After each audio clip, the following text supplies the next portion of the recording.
1절부터 12절까지인데요. 1절부터 8절까지만 교독하겠습니다.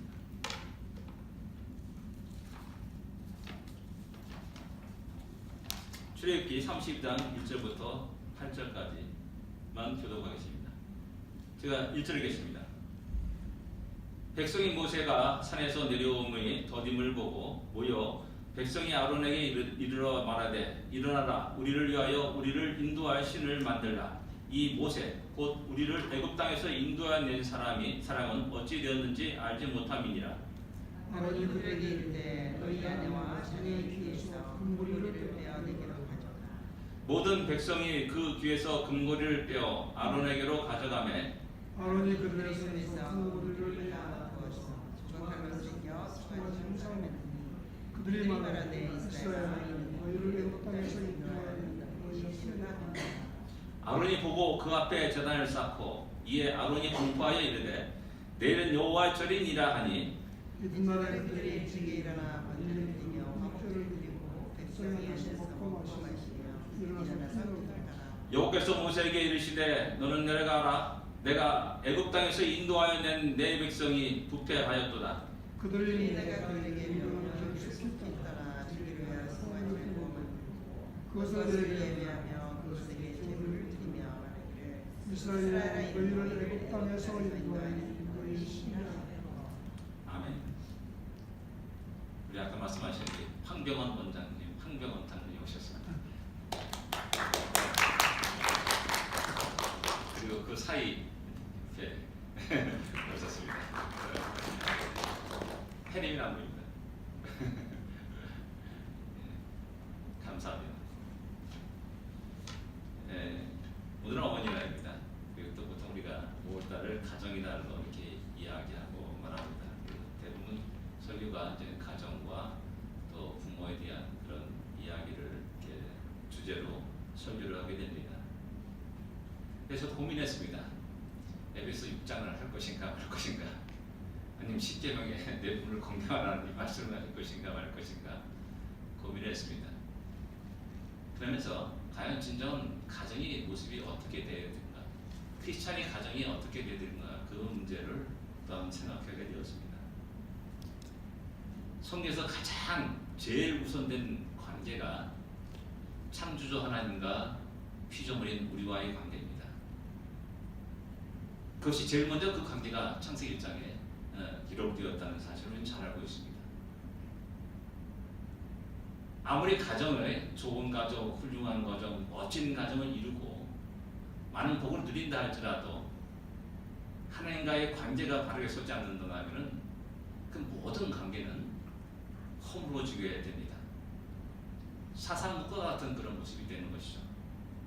그래서 제가 가정의 달에 가정적인 얘기하기보다는 하나님과의 우리와의 관계를 더욱더 다시 한번 생각하는 그런 말씀을 전하는 것이 좋겠다라는 생각에서 오늘 본문을 택하게 된 겁니다.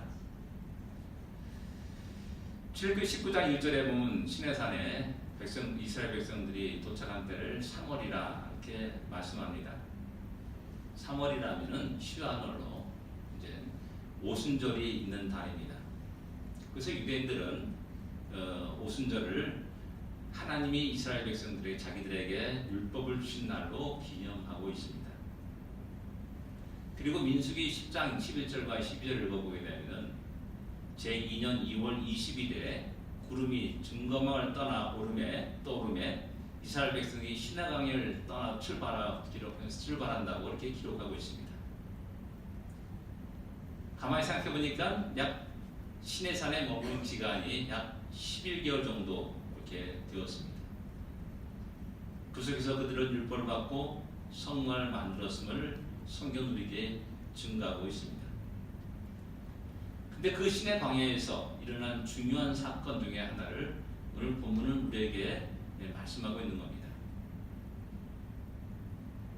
하나님이 이스라엘 백성들을 완전히 진멸하려고 할 정도로 크게 진노했던 그 사건을 우리에게 소개하고 있습니다.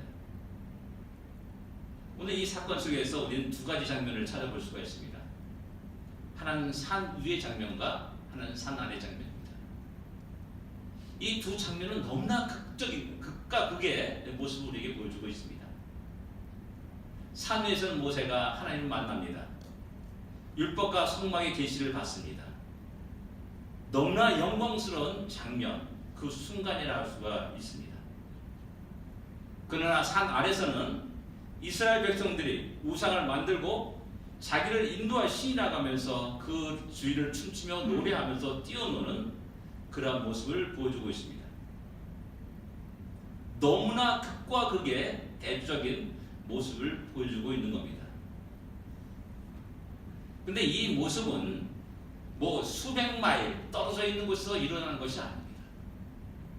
같은 장소, 같은 시간대에서 일어나는 일들입니다. 그것도 하나님의 백성들 안에서 일어난 일이고 하나님의 큰 은혜 속에서 구원의 놀라운 역사를 경험한 자들에게 일어난 일입니다. 한 4개월, 5개월, 출애굽한 4개월, 5개월 되었으니까는 그 사이에 일어난 일은 무엇이겠습니까? 그들은 홍해를 건너는 놀라운 기적의 역사를 경험했습니다. 마라의 쓴물이 단물로 변하는 놀라운 일들도 경험했습니다. 신강야에서 먹을 것이 없어 부르짖을 때 만나와 메추라기를 먹는, 또 지금도 여전히 시내산 아래에서 그 만나를 날마다 줍고 또 먹는 그러한 놀라운 일들을 지금도 경험하고 살아가는 백성들입니다.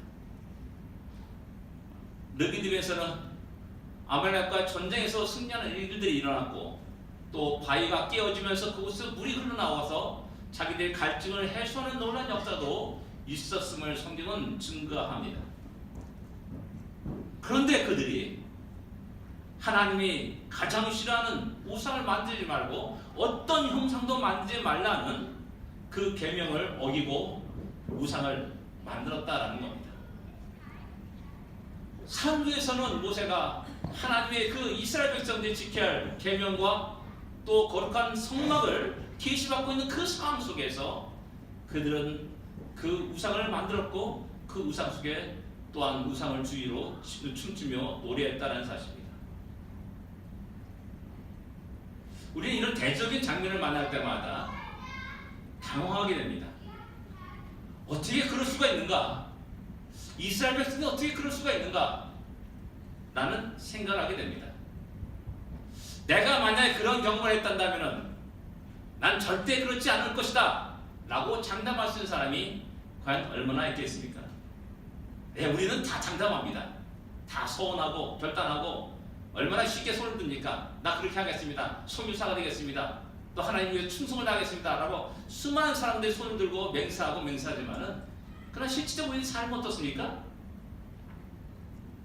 작심삼일이라 얼마 안 지나면 하룻밤 지나면은 그 결단과 그 열정들이 눈녹음물처럼 싹 사라지는 것이 우리의 현실이 아닙니까? 이게 다른 사람의 모습이 아니라 바로 우리의 삶 속에 일어나는 너무나 쉽게 일어나는 너무나 자주 일어나는 일들이라는 겁니다.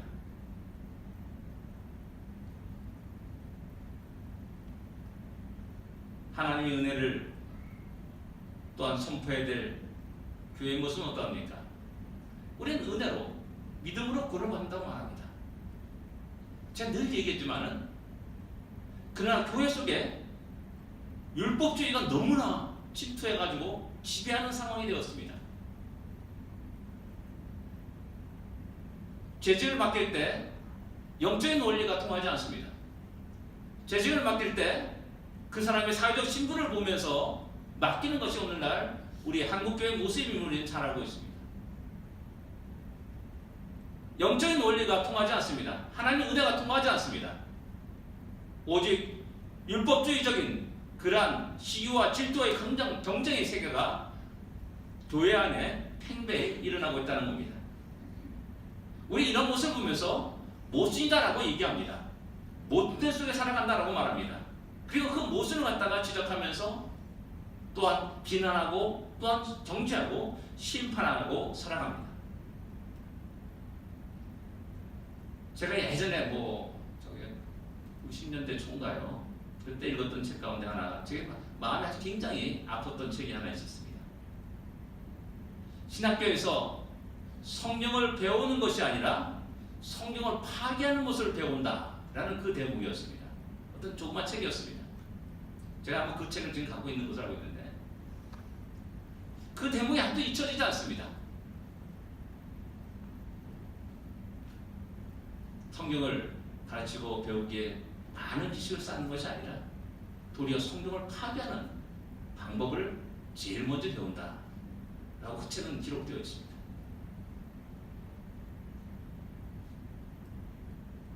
우리 개인으로 봐도 마찬가지입니다. 우리 지금 열심히 찬양하고 예배드리고 그럽니다. 그런데 우리가 딱 집에 나가서 나가는 그 순간에 어떤 누구를 만났을 때 입에선 저주가 나오게 되고 뭐 말도 못할 그런 욕들이 쏟아 나오는 그런 것들을 우리 스스로가 경험하고 있지 않습니까? 축복과 저주가 우리 한 입에서 나오는 현상들, 뭐 그것과 이 산날의 장면과 산위의 장면과 무엇이 다르겠습니까? 솔로몬 우리 잘 알고 있는 사람입니다. 예루살렘 성전을 건축한 지혜로운 마음으로 우리는 잘 알고 있습니다. 그러나 성경은 또한 그 사람의 잘못된 죄악의 모습도 기록하고 있습니다. 여러 여인들을 사랑했습니다. 이방 여인들을 사랑했습니다. 그래서 자기가 세운 성전 앞에 그 모습을 위해서 산당을 지었다라고 또 성경은 기록하고 있습니다. 여러분, 성경에서 앞이라는 그 말은 그 무엇을 말하면 동쪽을 말하는 겁니다. 그 예루살렘 성전이 있습니다. 동서로 이렇게 나는 성전이 동서로 되어 있지 않습니까? 바로 그 앞에 맞은편에 지금 아마 감난산 쪽이겠죠.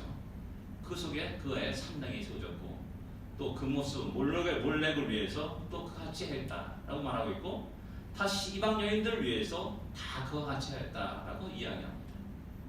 자기 손으로 성전을 지었습니다. 하나님의 영광을 위한 성전을 지었습니다. 또 자기 손으로 산당을 세우는 겁니다. 아주 묘하지 않습니까? 이것이 다른 사람의 모습이 아니라 오늘 나그네 인생을 살아가는 우리 이 세상에 살아가는 우리 모든 신앙인의 모습이라 할 수도 있고 또한 제 자신의 모습이기도 하다는 사실입니다. 우리 이런 모습 속에 살아가는 연약한 인생임을 알고 끝없이 우리는 하나님께 나와야 됩니다. 끝없이 우리는 기도를 해야 됩니다. 하나님의 능력과 지혜를 구하며 살아가야 됩니다.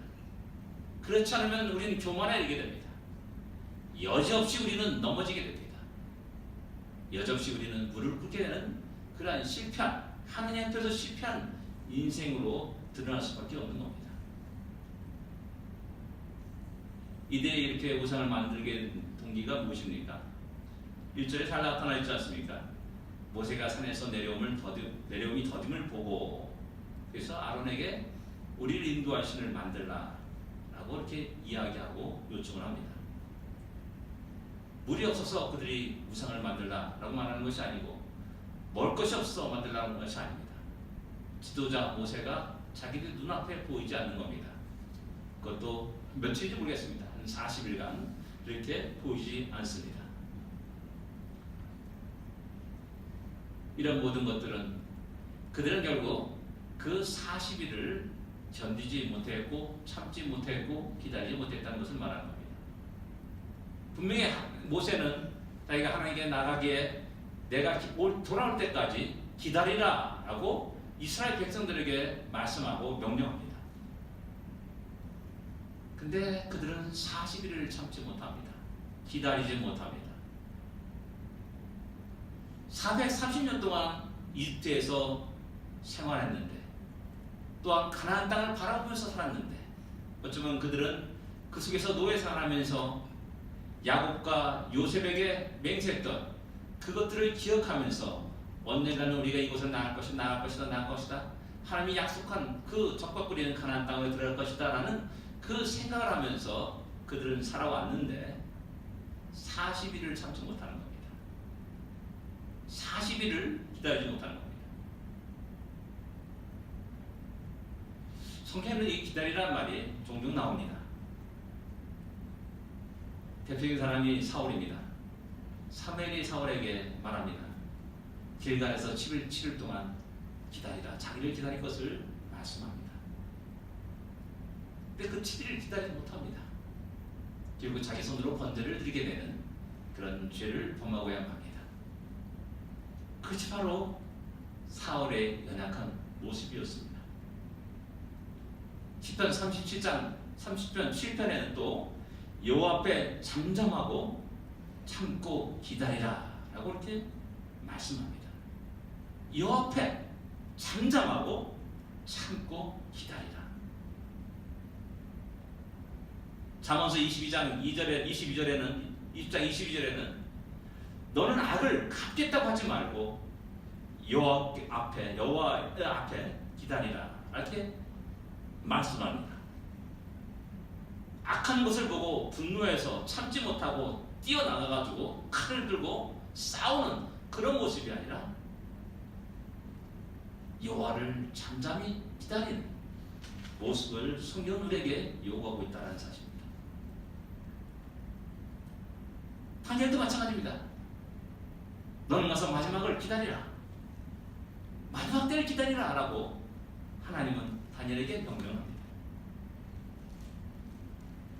하박국 선지자에게도 또 기다리라 라고 명령합니다. 우리 주님은 또한 제자들에게 아버지께서 약속하신 것을 기다리라 라고 또한 명령하십니다. 그 기다림의 시간이 얼마인지는 우리는 알 수가 없습니다. 어떤 사람은 1년이 될 수 있고 어떤 사람은 5년이 될 수 있고 10년이 될 수 있고 어떤 사람은 30년, 40년 평생의 기다림일 수도 있습니다. 그러나 하나님은 기다리라라고 말씀합니다. 근데 우리들의 조급한 마음이 기다리지 못하게 합니다. 조급한 마음에 기다리보다는 그 어떤 액션을 취하게 합니다. 그 액션을 취한 행동이 무엇입니까? 우상을 만드는 것이었습니다. 하나님 대신에 지금까지 우리를 교훈하고 인도하시고 우리의 피를 채우시고 우리의 기도를 드신 그 하나님 대신에 다른 우상을 만드는 것이었다는 겁니다. 이 조급함이 우리 신앙생활에 큰 문제를 던져주고 있다는 사실을 우리는 좀 생각해 볼 필요가 있습니다. 조급함. 내 생각에 하루살이 같이 살아갈 때가 있습니다. 그러니까 그 하루살이 같이 짧으니까 우리 짧은 인생이니까는 무엇인가 우리 안에 뭔가 이루려고 하는 그 조급함들이 우리 모두에게 있습니다. 특별히 우리 한국 사람들의 빨리빨리한 그 조급 증세가 우리가 잘 알고 있지 않습니까? 무엇인가 막 뭐 이루어지지 않으면은 잠잠함은 도저히 견디지 못하는 것이 우리 한국 사람의 모습입니다. 급격히 변하는 역사 속에 살아왔기 때문에 하루아침에 벼락부자가 되는 그런 일들이 우리 주위에서 너무나 많이 일어났기 때문에 그냥 점잖하게 천천히 뭐 한 걸음 한 걸음 나가는 그것에 대해서 받아들이지 못하는 것이 우리 한국 사람의 모습인 것 같아요. 예전에 우리 동네에서 그런 일이 있었습니다. 어떤 교회에 깨졌습니다. 장로님하고 교회 성도들이 나왔습니다. 그래서 목사님을 초청하면서 나중에 또 1년 내에 그 목사님을 내보내는 겁니다. 그럼 왜 내보내냐 했더니 1년이 됐는데도 부흥이 안 되더라. 그래서 목사님 내보내는 겁니다. 근데 부흥이 안 된 게 아니라 그 교회는 이미 벌써 자체 건물을 가지고 있고 한 100명 이상 되는 사람들이 모여서 예배드리는 그런 교회였습니다. 근데 부흥이 안 된다는 겁니다. 도대체 무엇이 부흥인지 모르겠습니다. 그런 조급주의, 어떤 성과주의 이런 것들이 우리를 너무나 조급하게 만듭니다. 경쟁 속에 치열한 경쟁 속에 살아가는 우리들 잠깐 앉아있으면 남들이 먼저 쉥 하고 달려가는 그런 모습을 보면서 너무나 답답합니다. 아, 내가 이래서는 안 되지. 내도 같이 뛰어야지. 라는 이런 조급한 마음이 우리로 하여금 잠잠히 주님의 뜻을 기다리며 잠잠히 주께 기도하며 하나님 뜻을 물어보는 그 시간들을 점점 갉아먹고 버리게 된다는 겁니다. 그게 나갑니다. 좌충우돌합니다. 어디로 가야 할지 모르면서 무조건 뛰어다닙니다. 나중에 보면은 내가 무엇을 하고 있을지, 내가 무엇을 위해 이렇게 있는 것이 알지 못하고 엉뚱한 곳에 자기 있는 자기 새 모습을 보고 심히 당황할 때가 많이 있다는 사실입니다. 아마 이스라엘 백성들도 그런 조급한 마음에 견디지 못하고 기다리지 못하고 하나님을 대신하는 다른 우상을 신들을 만드는 그런 엄청난 죄를 범하게 된다는 겁니다. 빨리 그 약속 땅, 적법그린 가나안 땅에 들어가야 되는데, 야 여기서 우리 뭐 하는 거냐? 마냥 모세가 내려오기를 기다려야 되는가? 그가 죽었는지 살았는지 아직 눈에 보지 못하는 것이 벌써 며칠인데 10일인지 20일이 오지만은 그 많은 시간들을 야 우리 앉아 있을 수 있느냐? 야 행동을 옮기자 라고 말하는 거죠. 우리를 인도할 신을 만들라는 건 뭡니까? 자 우리 빨리 일어나서 그 신의 인도함을 받고 그 적극그린 가나안 땅으로 들어가자라는 말이 아니겠습니까?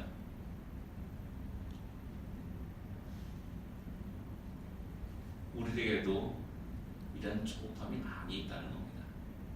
우리에게도 이런 기다리지 못하는 마음이 많이 있다는 사실입니다. 그러니까 여러분들 성경의 9가지 열매 가운데서 갈라디아서 나오는 성령의 9가지 열매 가운데서 오래 참음이 있다는 사실을 우리 기억해야 됩니다. 오래 참음이 몇 년인지 모르겠습니다. 뜨뜻하게 좀 기다리는, 또 하나님 때를 기다리는 그런 마음들도 우리 안에 있을 필요가 있다는 겁니다.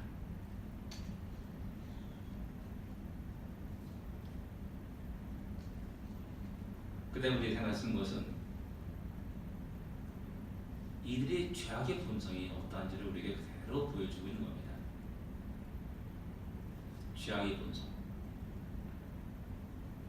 하나님은 이스라엘 백성이 모두가 분명히 볼 수 있게 시내산에 강림하십니다. 우리와 번개 소리로 구름 속에 하나님이 나팔 소리로 임재하십니다. 그 모든 것들을 이스라엘 백성이 다 보았습니다. 그리고 또한 그들에게 언약서를 낭독하고 또한 모든 백성들이 우리가 준행하리이다 라고 이렇게 약속을 합니다. 그 가운데 분명히 십계명도 들려 있었습니다. 나 외에 다른 신을 섬기지 말라. 우상을 만들지 말라. 여호와 이름 망령되게 이끌지 말라. 안식일을 거룩히 지켜라. 내 부모를 공경하라. 도둑질하지 마라. 살인하지 말라. 가늠하지 말라. 이런 쭉 십계명도 분명히 있었고 우리가 그것을 지키리라 준행하리라 라는 분명한 모든 백성들의 약속을 하였습니다. 더 나아가서 이스라엘 장로 70명을 부르시고 그들은 하나님과 함께 먹고 마셨다라고 이어서 말씀합니다. 그런데 이스라엘 백성들이 우상을 만듭니다. 그리고 자기를 인도할 신이라고 선포합니다. 그리고 그 앞에서 춤추고 먹고 마시게 됩니다. 어떻게 이런 일이 났을까? 우리는 자꾸만 그것에 대해서 우리 질문을 던집니다. 그만큼 우리의 죄의 본성이 늘 우리 안에 있다는 사실을 우리는 또한 알게 되는 겁니다. 창조주와 피조물의 관계가 깨어졌을 때 모습이 무엇이겠습니까? 어려울 때 힘들 때 정상적인 같은데 살아가는 것 같은데 어렵고 힘들 때 사람들은 신을 만듭니다. 우상을 만듭니다. 그 어느 곳에 자기 어려운 문제를 토로하면서 이야기합니다. 그것이 어떤 사람은 태양이 될 수 있고 어떤 사람은 또한 달이 되기도 하고 어떤 사람은 저별은 나이별 하면서 별들을 보면서 그런 이야기들을 나누게 됩니다. 온갖 기기 묘미한 바위들 앞에서 손을 붉히는 그런 모습도 우리 주위에서 쉽게 볼 수가 있습니다. 또 어떤 사람은 자기의 재능을 열심히 갈고 닦아가지고 돌을 쪼아서 어떤 형상을 만들기도 하고 나무를 깎아서 어떤 형상을 만들기도 합니다. 자기 혼을 불어넣었다라고 말합니다. 그리고 그 형상 앞에 어떤 의미를 가지고 있다 생각해서 그 형상 앞에 또는 어떤 자기의 소원들을 아뢰며 살아가는 모습을 보여주고 있습니다. 이런 모든 것이 창조주와 피조물의 관계가 파괴된 속에서, 단절된 속에서 나타난 일입니다.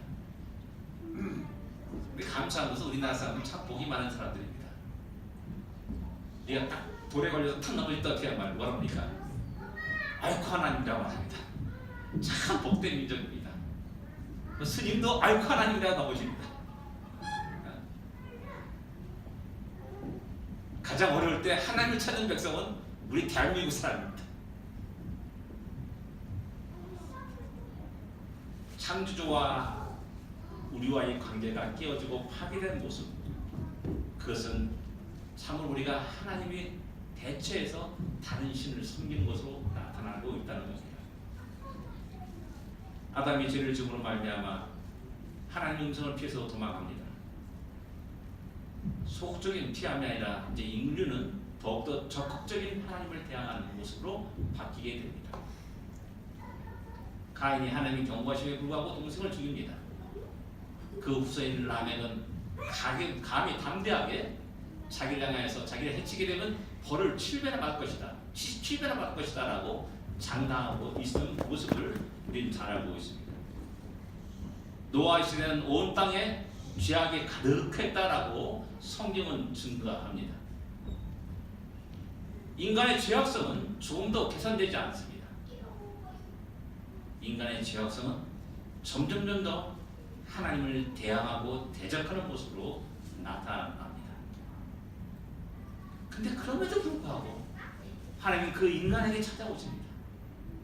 그리고 말씀하십니다. 그리고 약속하십니다. 그리고 구원하십니다. 버러지 같은 인간이란 말합니다. 먼지 못한 인간이란 말합니다. 그럼에도 불구하고 하나님은 그 인간을 향해서 다가오십니다. 말씀하시고 약속하십니다. 여러분 멍멍이하고 약속해가지고 여러분 멍멍이하고 약속한 것을 지키는 사람이 있습니까? 아무도 없어요. 저 기어다니는 개미, 오늘 주은이가 자기 집에 개미 키운다고 하더라고요. 개미 키우면서 막 개미야 잘 있었니? 잘 먹었니? 하면서 막 이야기하면서 개미야 너 100년 좀 살게, 내가 한번 도와줄게, 치료도 해주고. 이런 사람 미쳤다 그러지 않습니까? 그렇게 약속하는 사람이 없습니다. 또 그 약속을 지키는 사람도 없습니다. 그런데 하나님은 자신의 피조물에게 찾아오십니다. 내가 영원히 너와 함께 하겠다고 약속하십니다. 임마누엘을 약속하십니다. 두려워하지 마라, 내가 너와 함께 합니다 라고 약속하십니다. 내가 불 가운데 들어갈지라도 너를 해칠 자가 없다라고 약속하십니다. 이런 하나님이 우리 하나님이십니다. 나의 하나님이십니다.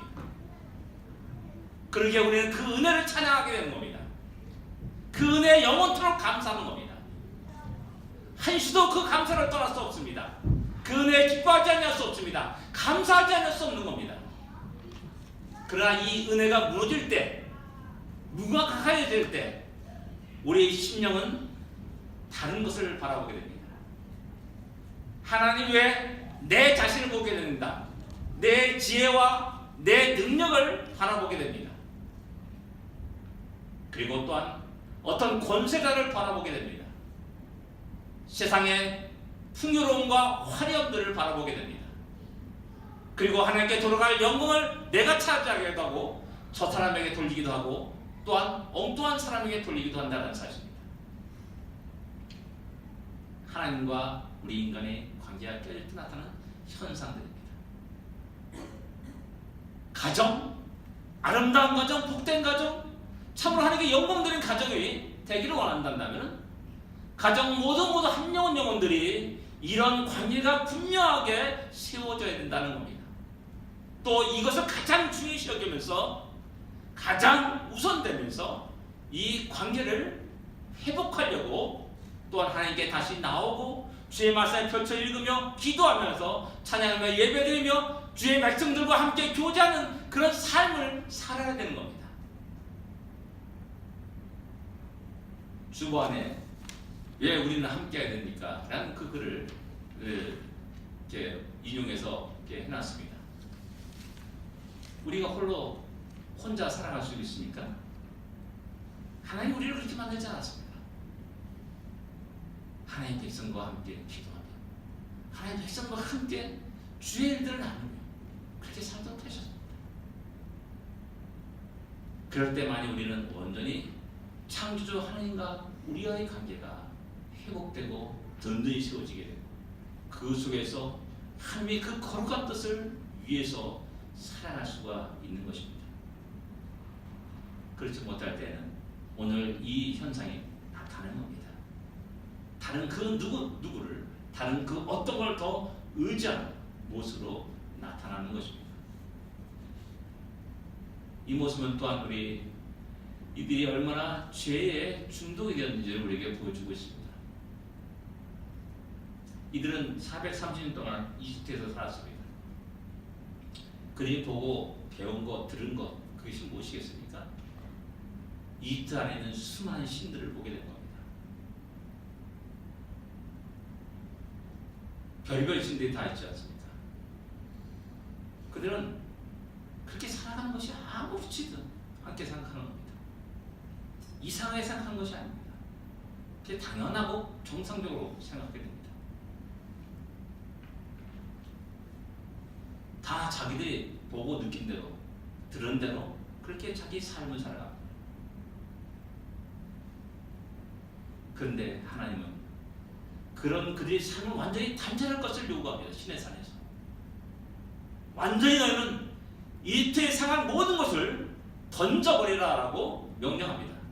오죽하면 명령하기를 다시 너희가 이집트로 들어가지 애굽으로 돌아가지 말 것을 명령합니다.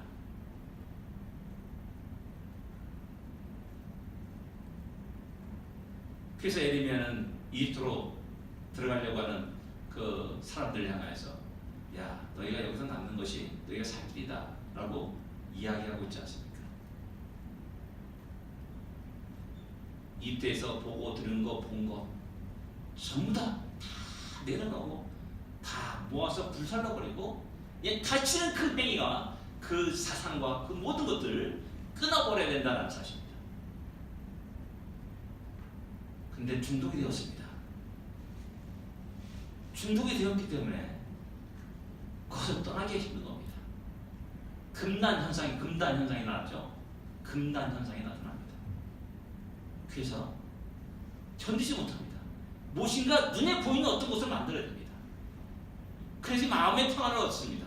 위로를 얻습니다. 종초 같은 사람 그런데 얘기하는 사람이 있어요. 예수님 초상을 보면서 눈물을 흘렸다는 사람이 있어요. 그게 정상적일까라는 생각을 하게 됩니다. 또 우리 자신들 스스로가 또 역시 마찬가지로 우리 한국 고유의 문화와 전통 속에 지배를 받고 살아가는 것을 우리는 잘 알고 있습니다. 이것 때문에 또 삼강오류를 제가 뒤져봤습니다. 삼강오류. 조선시대를 윤리 모든 것을 지배했던 삼강오류. 그의 모든 내용들을 보니까 뭐 임금과 신하의 관계, 부모와 자식과의 관계, 그다음에 부부와의 관계 이렇게 이야기하고 있죠. 또 장유서, 또 부모 유신 이런 관계를 이야기합니다. 우리 살면서도 우리가 알게 모르게 이 삼강오륜의 지배를 받습니다. 교회를 하면서 야 너 몇 살이야? 딱 말하면 딱 잠잠해지는 겁니다. 노인네 할아버지가 장로님이 야 너 몇 살이야? 잠잠해질 수밖에 없습니다. 장유서라는 그 원리가 우리를 지배하고 있는 겁니다. 하나님 뜻을 찾아볼 수가 없는 겁니다. 여기 보면 부부 관계는 내가 보건대 한 세 번째 순위에 있는 것 같습니다. 제일 먼저 임금과 신하의 관계, 그 다음에 그 부모와 자녀의 관계, 그 다음에 부부 관계 이렇게 나오죠. 근데 성경 원리는 그렇지 않다는 사실을 발견하게 됩니다. 제일 먼저 창조주와 우리와의 관계, 인간과의 관계. 그 다음에 두 번째 나타나는 관계가 뭐냐면 부부 관계였습니다. 아담과 하와가 만나서 한 가정을 이루지 않습니까? 부자 관계가 우선되지 않습니다. 그 다음에 부모와 자식의 관계가 우선됩니다. 그래서 에베소를 보면 5장과 6장을 보게 되면 부부의 관계가 가장 많이 할애돼서 기록되어 있습니다. 그것을 교회와 그리스도의 관계로 비유해서 이야기합니다. 그리고 부모를 내 부모를 공경하라는 6장 1절과 2절에 딱 두 줄 딱 끝나버립니다. 근데 우리는 어떻게 생각합니까? 효라는 것 때문에 자녀를 죽일지라도 부모를 살려야 된다. 난 이것이 우리 안에 가장 큰 문제입니다. 자녀를 죽여서라도, 자녀를 팔아서라도 부모를 공경해야 된다는 이 생각이 효의 근본이고, 뭐 또 그것을 칭찬하고 또 이게 뭐야, 고양하는 그런 일들을, 그런 동화책들 이야기들 너무 많이 들어왔지 않습니까? 성경은 그렇게 말하지 않습니다. 성경은 그렇게 말하지 않습니다. 우리는 우리들은 알지 못하는 사이에 벌써 우리의 문화와 전통 속에서 성경을 보고 있고 성경을 해석하고 있지는 않나, 그런 생각을 하게 됩니다. 이스라엘 백성들이 애굽에서 수많은 세상의 가치관을 들었고 또 눈으로 보았고 또 배워왔던 그것을 가지고 살다 보니까, 야, 아무것도 안 보이는데 우리 소형상을 만들어서 우리를 이끌도록 하자. 또 자기들이 신을 만드는 거입니다. 그리고 그것을 섬기는 그런 일들이 일어난다는 겁니다. 여러분, 우리는 다시 한번 우리가 너무나 잘 알고 있는 이 말씀이지만, 이 말씀 속에서 다시 한번 우리들의 모습을 돌아볼 수 있기를 원합니다. 우리는 조급함이 없지 않는가? 우리는 세상에 너무나 중독되어 있지 않는가? 그 속에서 우리는 세상적인 관점에서 성경을 바라보고 있지 않는가? 그리고 우리가 세상적인 가치관 속에서 성경을 해석하고 있지는 않는가? 그런 우리의 모습 속에서 다시 한번 진정 내 자신이 하나님의 관계가 밝게 세워지고, 또 우리 가정들이 하나님이 영광을 돌리는, 하나님께 영광을 돌리는 그런 가정으로 세워지는 그런 아름다운 모습이 있기를 원합니다. 그런 가정들이 모인 교회가 참으로 하나님께 영광 돌리는 아름다운 교회, 또한 하나님이 기뻐하시는 교회로 세워지게 될 것입니다. 기도하겠습니다.